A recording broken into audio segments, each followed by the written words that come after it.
Assalamualaikum warahmatullahi wabarakatuh. Perkenalkan, nama saya Jawahara Hanun. Di sini saya membuat video sebagai bagian dari UAS Tekom mata kuliah Psikologi Komunikasi.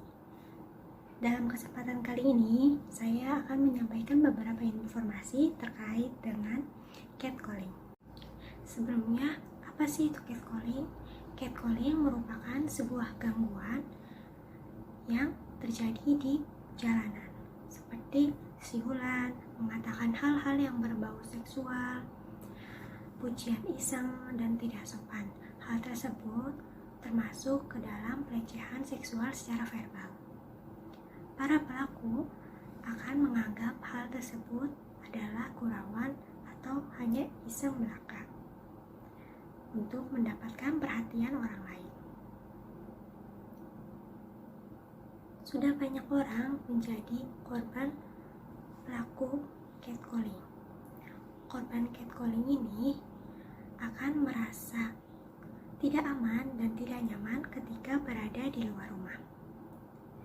Bahkan mereka akan takut untuk bertemu orang di tempat ramai. Kurangnya informasi terhadap masyarakat terkait tentang catcalling ini akan menimbulkan terjadinya victim blaming, yaitu di mana korban akan disalahkan dan dianggap sebagai penyebab mengapa hal tersebut bisa terjadi tanpa mencari tahu kebenaran yang ada. Sikap menyudutkan korban dan menyalahkan korban akan menjadikan korban mengalami trauma. Korban juga akan membentuk sikap yang berbeda dari sebelumnya. Misalnya seperti menjadi kurang percaya diri, merasa direndahkan, dan merasa lemah. Hal tersebut akan mempengaruhi perkembangan psikologi seseorang.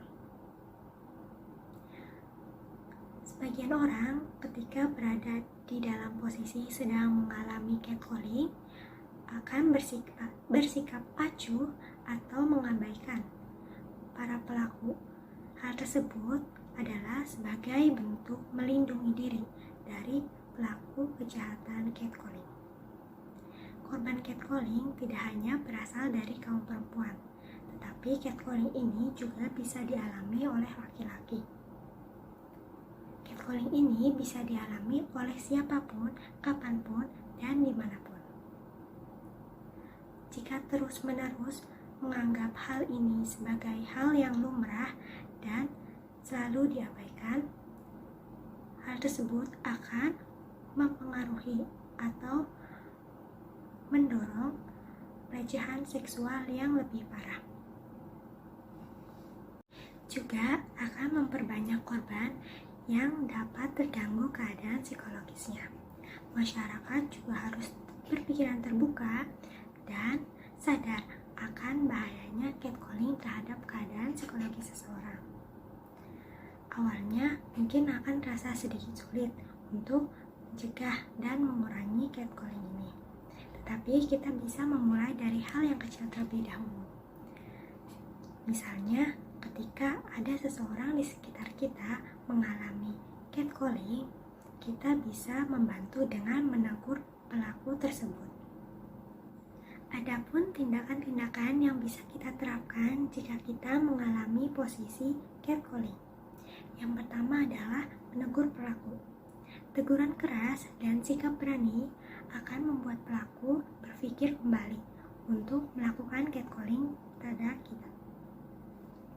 Jika kita mempunyai cukup keberanian, kita dapat mengatakan bahwa kita tidak nyaman dan tidak suka diperlakukan seperti itu.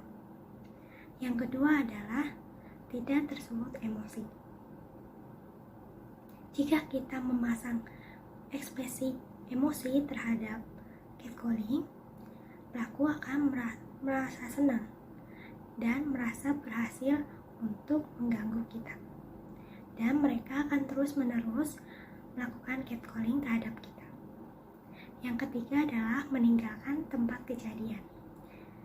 Jika kita sedang berjalan dan menemukan orang yang cenderung akan melakukan catcalling terhadap kita, kita harus tetap bersikap tenang dan mempercepat langkah untuk meninggalkan tempat tersebut. Yang keempat adalah memasang ekspresi jijik atau tidak suka. Hal ini bisa kita terapkan dan paling mudah yang bisa kita lakukan untuk menghindari pelaku catcalling. Jika kita memasang ekspresi jijik atau tidak suka, pelaku akan cenderung merasa takut terhadap kita. Aksi untuk mencegah catcalling ini tidak akan berhasil jika masih ada orang-orang yang individualis dan bersikap acuh terhadap lingkungan sekitarnya. Malah hal tersebut akan mempermudah para pelaku untuk melakukan aksinya. Maka dari itu, kita harus berpikiran terbuka dan sadar akan bahayanya catcalling terhadap keadaan psikologi seseorang.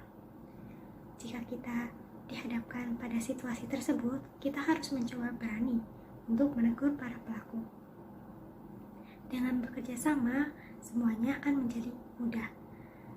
Sama halnya dengan mengatasi permasalahan catcalling ini. Itu saja hal yang dapat saya sampaikan, kurang lebihnya mohon maaf. Wabillahi taufik wal hidayah. Wassalamualaikum warahmatullahi wabarakatuh.